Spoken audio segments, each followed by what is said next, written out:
Well,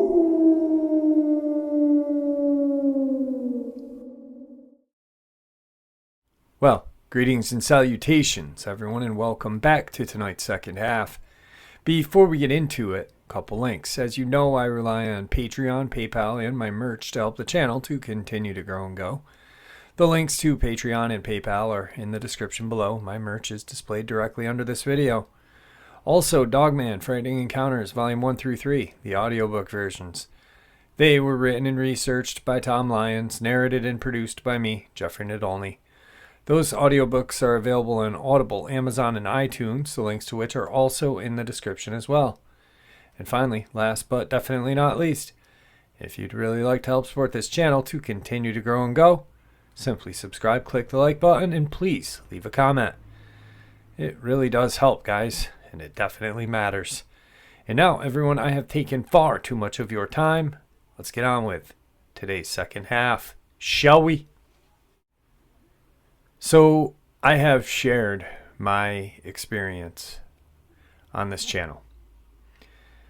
I have driven through the cul-de-sac area where it happened. And the one thing I've avoided doing is going back to the location of where it happened and go into the woods. Well, I went into the woods today, and here's that video. Alright guys, so I am pulling into the cul-de-sac area where I had my encounter. I'm going to show you exactly where I had it, and I'm going to have to drive down the road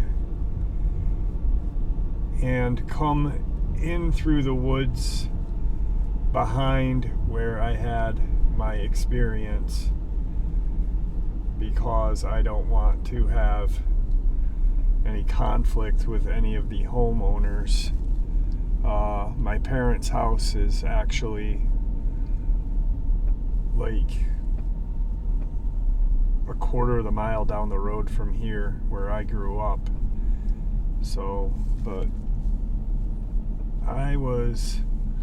we were sitting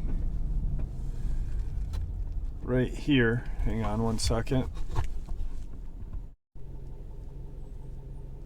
We were sitting right in this area, and those are the woods where this creature came out of. And as you can see, this is the cul-de-sac. So we were approximately, I'll say, right here probably, where, because that house that we're going to pass in a second was just getting built. So we were right, and we had to drive all this way, which was a haul, because, you know, obviously I'm going to drive the whole way so you guys can see how long it took us to get to the end of the road, and this creature stood at the end of this road here, which was insane. It ran through all those woods, and it met us right here. So where I'm going to stop, the creature was standing right there. And then we took off passing it. I'm going to go the back side of this in through the woods and kind of look around for a minute. All right, so I am behind that cul-de-sac right now, and this is where the Dogman that we saw that night traveled. I'll kind of do a pan of where we are, or where I am right now. Hang on one second. So these woods right here where you guys are facing is right where the houses, the cul-de-sac that we were in, is right there behind this set of woods. This is the set of woods behind me, so I'm kind of doing a whole 360 of the woods behind that cul-de-sac. So for those of you who aren't familiar or are new to the channel, in 1994 I was with a group of my friends. There was 5 of us, and we were just hanging out, just being kids. And we kept hearing these kind of shrieks, these loud kind of calls or whatever. It sounded like a growl, a howl, and a lady screaming is exactly what it sounded like. And I have not been back here in a very long time, not since the encounter. So we are all just standing there, and we start to see eye shine, and 2 of the girls, we were with 2 girls and 3 guys. The driver of the car was sitting in the car. My friend Martin and I are outside of the car. He is like kind of spazzing out. I'm sitting at the kind of front end of the car looking into the woods. I'm looking into these woods right here. You know, like I'm staring back here. And we're watching these eye shine, and they're, you know, anywhere between 20 to 3 feet apart, and somewhere between 4 to 8 feet tall in height. And there's about 6 of them. Well, I'm at the front end of the car, passenger side, and I'm not being brave. I'm not, because I'm definitely not brave. If like something were to howl right now, I'd probably take off running. But I kind of then just, I kind of not really comfortable right here. I just kind of, everyone's like, get in the car. And I'm curious because I'm like, what is that? And I remember one of the girls going, vampire. And it was because like vampire movies were huge back then in the 90s. And so as we get in the car, I'm looking, and we can't physically see anything yet. So we get in the car and we start driving. That drive that I just did, that you guys saw at the beginning of this clip. And however long that took me, my friend was going faster. We were in a Caprice Classic, like a boat. It was a land yacht. And it was a baby blue land yacht. We were listening to the Biohazard. I'll never forget any part of that night. And we get to the edge of that, or the end of that road, and at the edge of the wood line was standing this Dogman, and it didn't look like what the atypical Van Housing Dogman looked like. It looked like it could seriously tear us apart, but it didn't resemble this monster, thing. It was kind of slender, definitely looked very strong.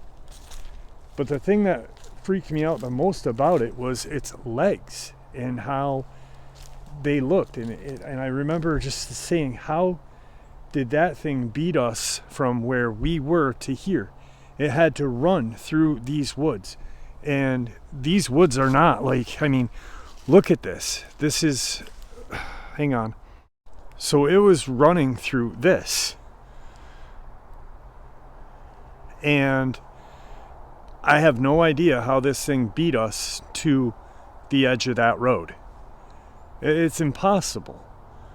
Now, right here would be, if you're looking straight, right here would be the cul-de-sac. All right. Behind me, that way, is the Hudson River, is an old closed down prison called Mount McGregor, and nothing for miles, you know?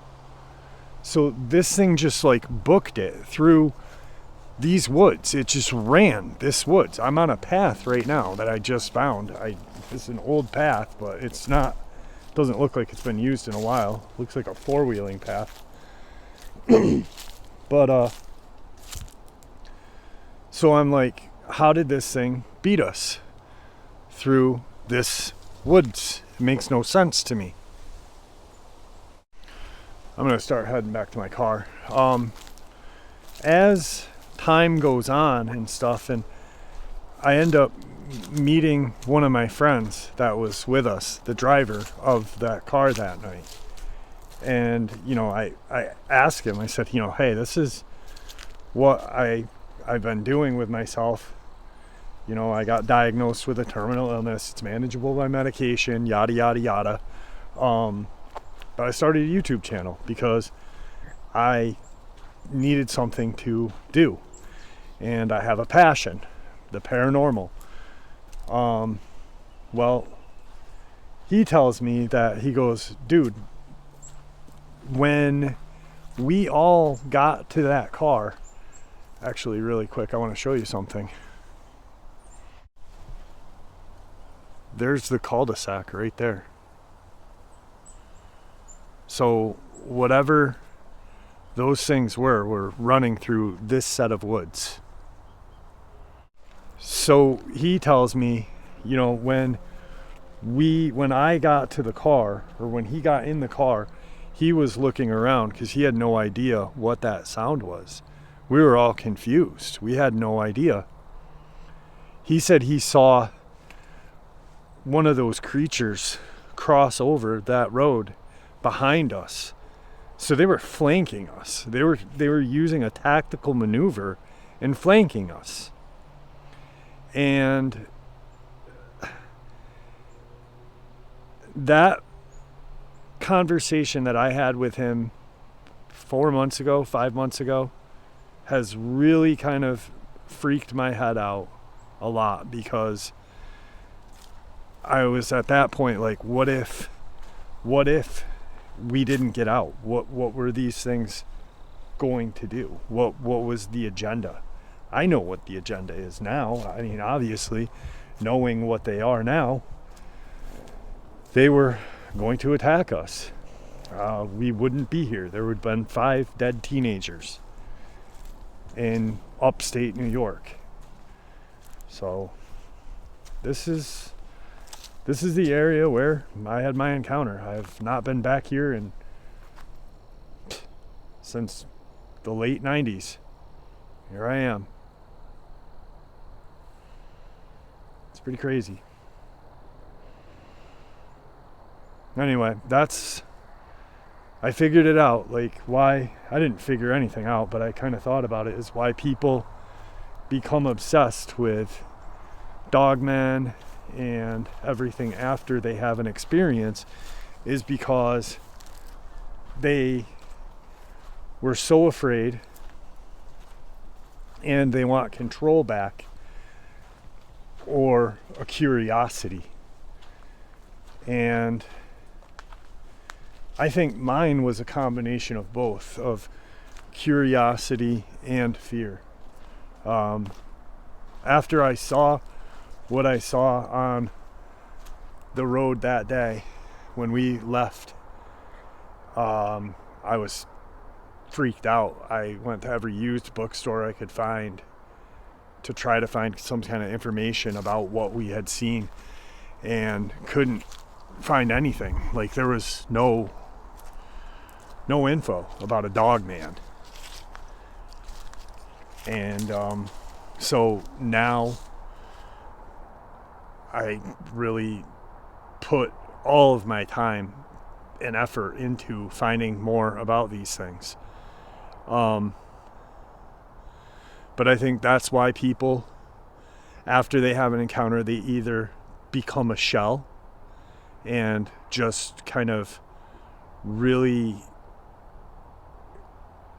are afraid of the outside, afraid of the unknown, or then there's people like me and the majority of the people that I've met that just want more information. And I think by learning more about these creatures, those of us who have had encounters, we get back that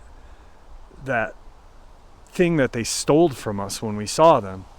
You know, it's a sense of like almost a nothingness, you know.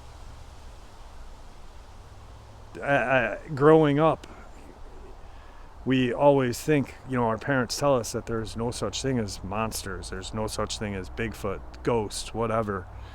And then you have an encounter, and it really does. It takes away something from you.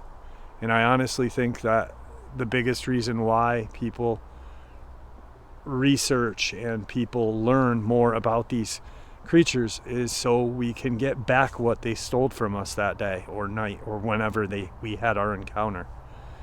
So yeah, this is where whatever these things were, whatever they are, we're running through these woods right here. And I want to get back to my car because I don't like being back here. I'll be honest with you, I came completely unarmed. Usually when I go up to where Tom Mezek disappeared, I have a firearm with me, but I don't have anything with me right now. And I'm not comfortable, so. But, alright, so that's that's it. That's the whole gist of why I do what I do. Thanks for coming with me. All right, everyone. So that was the location of where I had my experience back in 1994.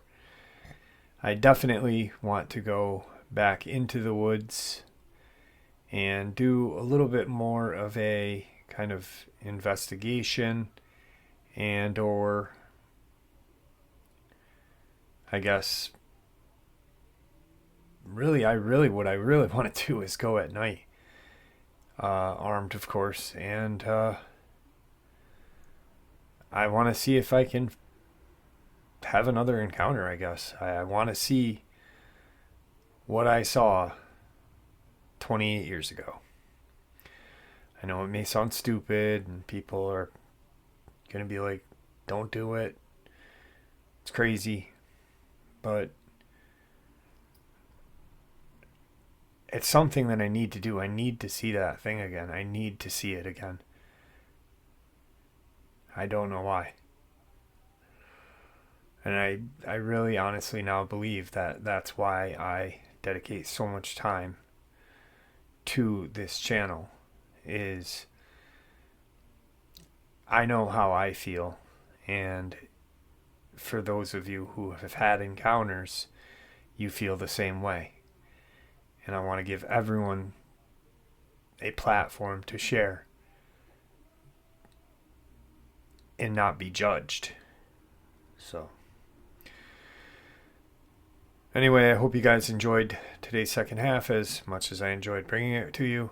And with that, everyone stay safe. May the Great Spirit watch over us all, and may He guide us down that path that, well, we call life.